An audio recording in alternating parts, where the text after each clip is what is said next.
probably bring up some good points throughout. So let's get it. Finally announced what Siphon we're going to get for the rest of the year. They made huge changes to how they're going to handle cheaters and who can actually play tournaments, which unfortunately has upset a lot of people. Forecast got removed for competitive. Whoa. Forecast got removed? Hold on now. That's crazy. Why did they do that? Storm Sickness has been fixed, and we got our first chance to look at how competitive is looking. So I want to talk about everything I've learned. Should you be running the Void Mask or the Typhoon Blades? What's the best loadout? Which pros are dropping where? Is Peterbot uncontested again? There's a lot to talk about. Of course Peterbot's uncontested. It's Peterbot. No glaze. Hey, no glaze. Don't. I don't need to hear that. No glaze. Let's jump into it. We had a lot today, but let's start off with the big one. Siphon is finally back in competitive. They picked 75 health over time. So it's 75 health over 5 seconds. Now, if you guys watch my streams, all my videos, you know I'm happy with this choice. I could be happier, but I could be a lot more sad as well. Nah, facts. We could be really sad. If you want to go there, bro, we could be sad about this, bro. Like, but it's okay. It's okay because we got it, and that's all that matters. Regular effective 50 health Siphon I think most people would have. It's nice and simple, it's very clean, it helps you in all aspects of the game, but this one is still really good. Like I said, during the week when we had this trial, it was some of the best clutches in endgame I've ever seen, and not just sitting in zone playing medkits, getting a kill, dropping back, getting mats, going into zone, coming back in, getting another kill, refreshing, rotate. It was so cool because it heals your white health, but it heals it over time. So even if you damage someone, if you take someone down and you're on like 80 health and it starts healing you up, you can drop back into Storm and then get back in. I've left some really cool plays. Now, the other thing about Siphon that has people not too happy is the fact that it's not in ranked. It is only going to be in competitive. So it's you know what? I feel like Fortnite should put it in ranked because that's like, I feel like ranked, they try and make it so it's a way to, you know, get better at the game. So in order for us to get better with competitive, I really feel like they should add it to ranked. In scrims, luckily, because scrims are running on tournament playlists, but it is not in pubs, it is not in ranked. A little bit sad to see. If it was effective health and it wasn't in ranked, people would be really annoyed. I feel like 75 health over time would still be good in ranked. It wouldn't have as big of an impact, but it's still kind of weird that we're going back to having ranked not match competitive. It scares me a little bit, but going forward, Epic's going to start making more and more changes that makes pubs and ranked the same and competitive different, which that's why Epic Games, you surprise me every time. Like, how in the world do you do this every time? Every single time an update happens, you always blow my mind. Like, how in the world are you gonna make competitive the different than competitive? I love when there's a really good team fighting another really good team. They're both trying to lock down the best drop spot. This used to happen way back in the days at Stark Industries or at Doom's Domain. The really good drops got contested by really good teams. But so far over the last year, not just with Peterbot, with other teams on other regions, it seems like a lot of people are no longer happy to contest the best team, giving them just the best loot, and they have such a ridiculous advantage, it kind of makes it feel like everyone's playing for second place. And Forecast does that to a very high level. Also, I had some concerns about competitive integrity around Forecast, especially in solos. We have solos where first place is going to walk away with $8,000 on certain regions. And having Forecast where there would be a lot of friends potentially in a call together, maybe sharing information that some of them have gathered.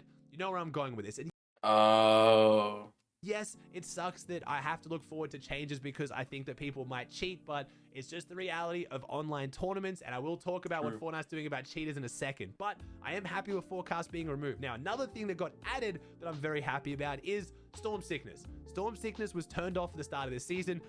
They turned it off? Really? I'm glad they turned it back on.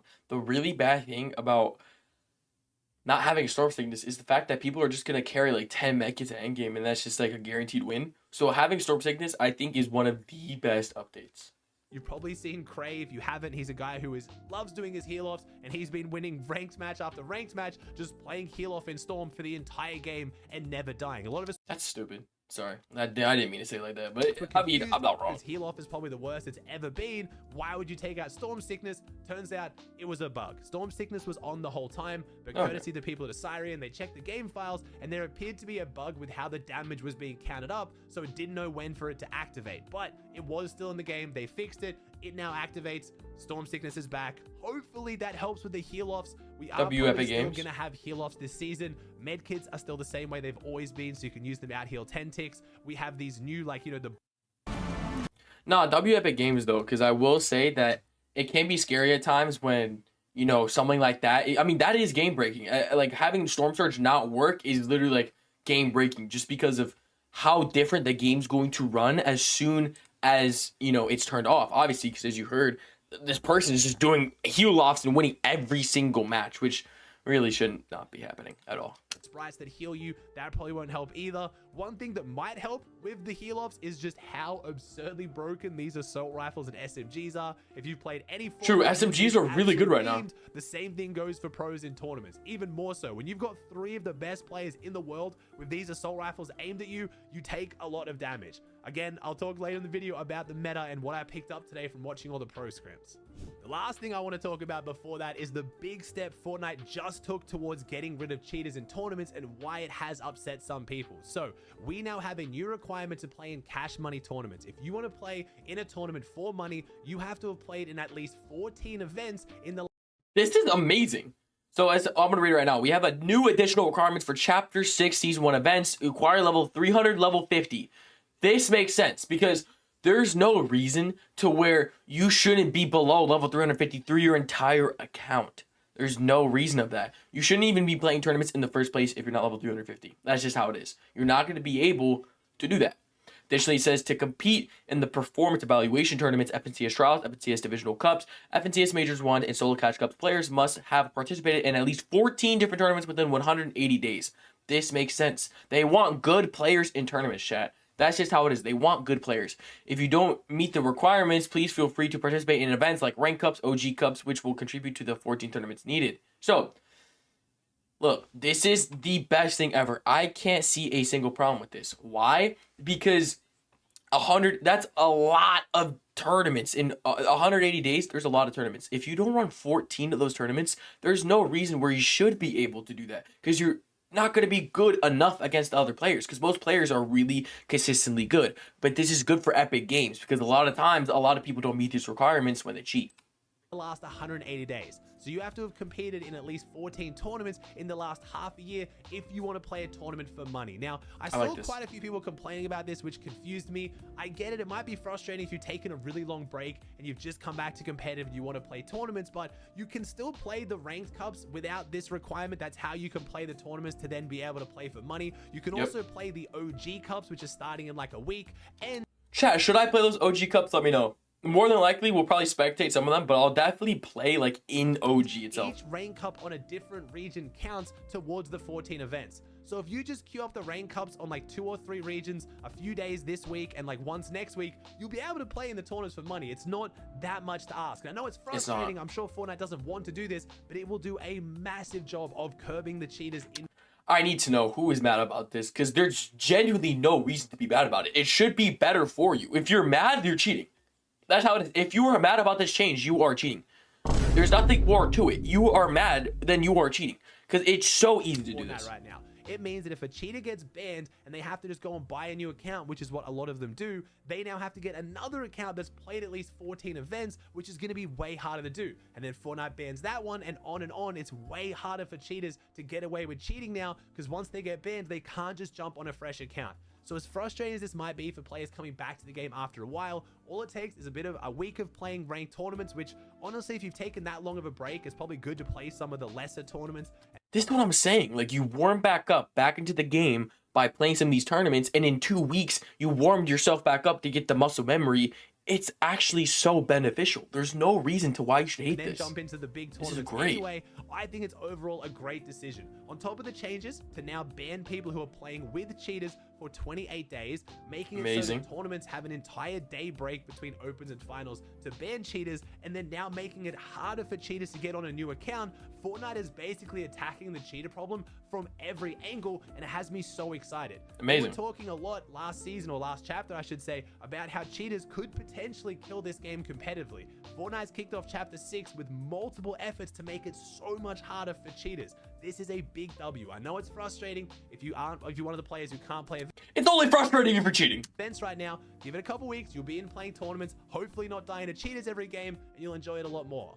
Now, let's talk about how this season's actually looking for competitive. I did my breakdown of how the new season worked, just talking about after the first season, but I've just watched 9 pro competitive games today, and I've learned a whole bunch from it. So, Firstly, mobility-wise, is the Void Mask as broken as we all thought it was going to be?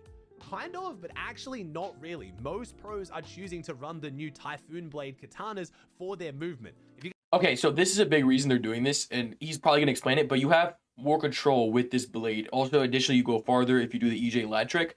With the pearl, people can see the pearl and box it up and kill them. guys haven't seen it, there's crazy tricks that you can do where you just edit a wall, sprint and jump into it, and you go absolutely flying. Combine this with the other movement aspects of the Typhoon Blade, and it's just so much better than the Void Master. You can actually stay together as a trio. It sends you further, it has more uses, and then once you get to endgame, you can still use it just to run faster and then box up. The Void Mask, while still being really good...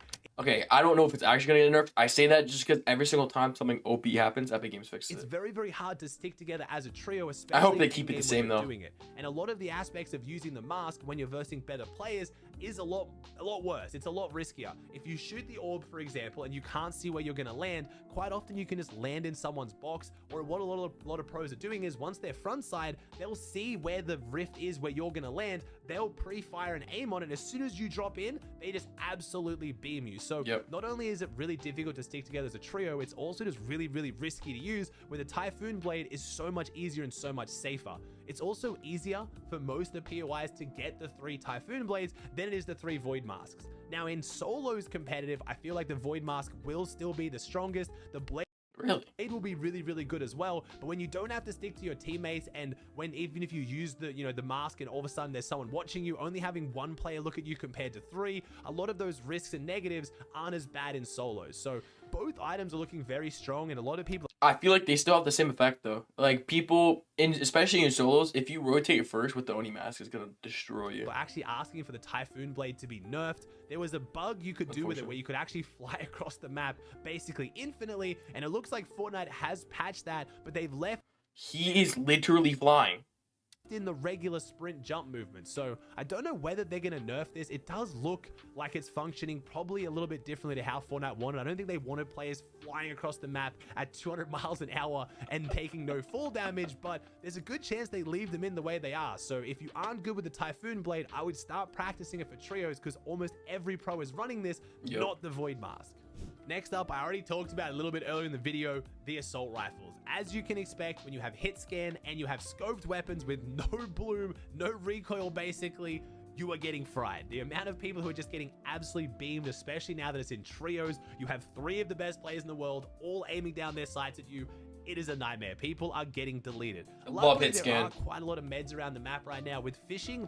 Let me know in the comments, do you like bullet drop or hit scan? Me personally, I like hit scan because it's easier to hit shots, but I'm really curious what y'all think. Almost always giving you shield fish instead of floppers means that you can keep your shields topped up a little bit if you're getting tagged around the map. Again, you have the water sprites around the map that will heal you. You get 3 of them, they heal your entire trio. Water sprites are actually really good. But right now, there are a lot of people asking for the assault rifles to be nerfed. I've even seen people like Nick30 talking about it just in public matches. They're getting absolutely fried. So you could no comment. only imagine how crazy it is in trios. He's like my brother, so I a can't. lot of us thought this was gonna be an Do I still look like Nick 30's brother? Let me know. issue. I quite like hit scan in the game. There's pros and cons to it. I didn't mind which way we went, hit scan versus projectiles, but having hit scans and scopes has always been a problem. The red eye was the first one, and now the twin mag, but both those seasons had really, really strong meds. The twin mag had the legendary slurps. Legendary slurps, it didn't matter how strong weapons were, you could always keep yourself topped up, and they were really easy to get because of the caches. Now the meds aren't as good, but there's also no mid-map objective. A lot of the times you could take a bunch of damage, you wouldn't have any meds, you push a cache, you make a play, you get the slurps, and now you're back to stacked. There's not really any good mid-game objectives right now in this season. The one being the island, but the island is one of the hardest things we've ever had. You go up on... Oh my goodness, dude, it shoots 3 fireballs. The HP is a lot. Like, I mean, don't get me wrong, we asked for it. Like, we asked for the bosses to be insane. But I mean, we got what we wanted. And you're fighting an Elden Ring boss that's teleporting through portals, slashing you with a 50-foot katana. It's a nightmare. It's a nightmare even in pubs. Trying to do it in competitive with a bunch of pros watching you, other people pushing you, messing up your rotates, getting storm surge. It's very hard. So hopefully the assault rifles get tweaked a little bit. I don't really want to see them nerfed any more than just maybe having some recoil or a bit of bloom added to them. I know it's hard to add bloom with a scoped weapon, but there probably needs to be something done with them, and I think a lot of people are expecting it. If they need something to be done, make it shoot a bit slower. like adding bloom to the scope weapon. How in the world do you even go about doing that?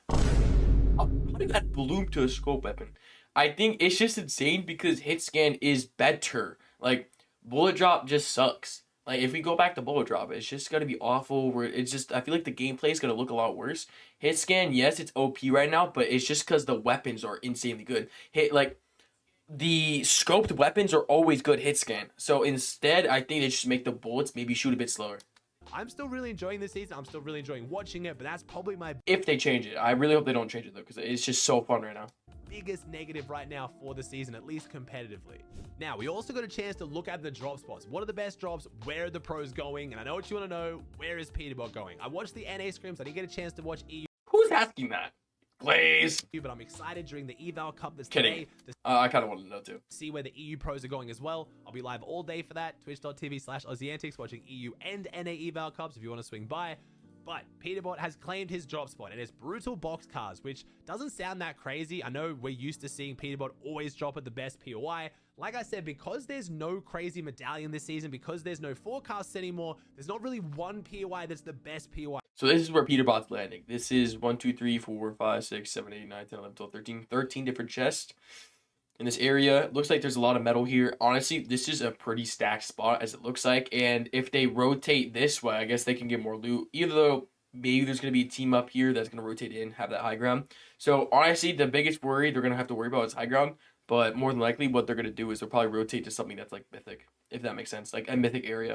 Wow, at least from what we can see yet. But Peterbot is locking down a mythic. He has locked down the mythic assault rifle. It spawns on the train, and the train starts every game at Brutal Boxcar. So that's why he lands there. That makes more sense. So a train will pass by through here in this location. He's going to get the chest here, get the mythic AR, since the train drops the mythic AR. And obviously, Peterbot's aim's crazy. No glaze. So that makes sense. He's landing there now. Down, get all of the train loot. He then also has the gigantic mountain right next to it, so they can get their surge and their mid-map. So it makes a lot of sense.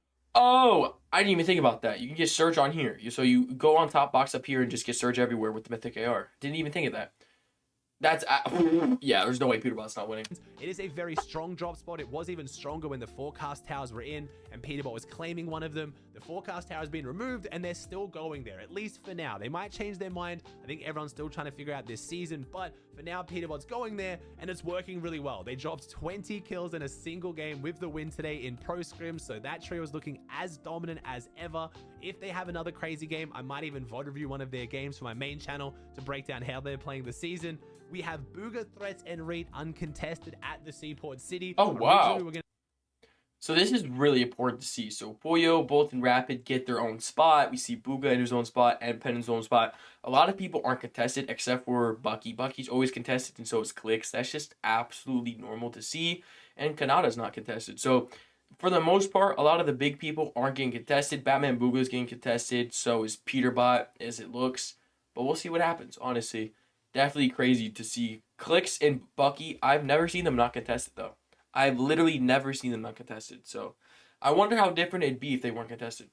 Going to potentially have Booga going up against Peterbot again, but Peterbot decided to leave the Seaport City. He's going Brutal Boxcars. We have Clicks' team locking down Warriors Watch. They are currently contested. They're being contested by Quanti, Edgy, and Yapko. Yapko is going back to NA to play with Quanti. So Clicks is contested. There are a few other teams going there as well. Warriors Watch is really solid. It's like a Kenjutsu large Japanese building. Bunch of loot, really good sidelines, right next to a massive tower for surge aim. Why is no one landing shotgun Solitude? And they also have guaranteed Typhoon blades there so they can get the triple katana, which I've talked about being very, very solid.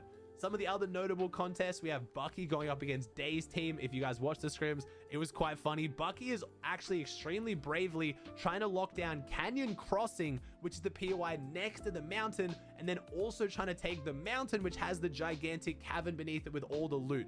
It's a very interesting situation where I'm not sure how Bucky's going to pull this off. He has said that he is going there every single game. If anyone drops at either of these positions, he's going to land on them. He's going to fight them 12 out of 12. He's sick of playing from bad drops. He wants to claim technically 2 POIs worth of loot. So That's so Bucky. We'll see how that one plays out. As far as some of the other big names, a lot of teams are still trying to look to lock down their spots. We have Poyo, Rapid, and Bolt going Demon's Dojo. Fantastic job on the edge of the map, but it does have guaranteed Typhoon Blades. I did actually see that Poyo's team was trying to run the Void Mask. They were actually using the mask more than any other team. Demon's Dojo makes sense because they are very far of the map, but I'm not really sure whether that worked for them. They didn't do the best today in scrims, not to their Oh, rip. Okay. I was going to ask how they did, but he answered it. usual standard, and towards the end they did start running the Typhoon Blaze rather than the Void Mask. I'm interested to see whether that continues. The other big team I want to talk about, one of the most consistent trios of last season, we have the Omzo, Batman, Booger, and Mason. They are going Lost Lake. Again, quite central map. They are also trying to claim the gas station. I don't want to call it a gas station. It's the bird kind of like fast food restaurant thing. Either way, it's like the gas stations, and a lot of POIs are trying to claim it because they want the medal. So Yomzo's team's getting Lost Lake, and they're getting the bird fast food joint just to the southeast of that. So there's going to be some other big teams claiming their drops as well, but for now, after scrims, those were the main teams that have locked down a drop spot that I thought was worth talking about. I wanted to put in this video. I want to point out as well, before he even says anything, bro, not being able to build in the water is so annoying. Obviously, you know, it makes sense. You're not really able to build in water. But, like, dude, not being able to build a ramp in water is so, like, inconvenient. I can see what Fortnite's doing, though. I can see why they're doing it, but, dude, it is so tragic being stuck. Like, as Kanata's doing right now. Look. Look at the way he's stuck. Look. You can't build a ramp. Obviously, it doesn't have mats, but, like, you actually can't build ramps in the water. So, we'll see how that goes during competitive. Going to NA West. What's going on with NA West? Pretty much the main pro trio we have that's actually moving back, or there's two. We have Dukes, Epic Whale, and Scissor are going to go compete on NA West, and then we have Barker and Paz also going back to compete on NA West, and the other notable name that I've seen is Snacky. So not too many pros are going back. There are only 3 LAN spots up for grabs the whole chapter. You have to win NA West to go to LAN. Dang. And that is very, very tough.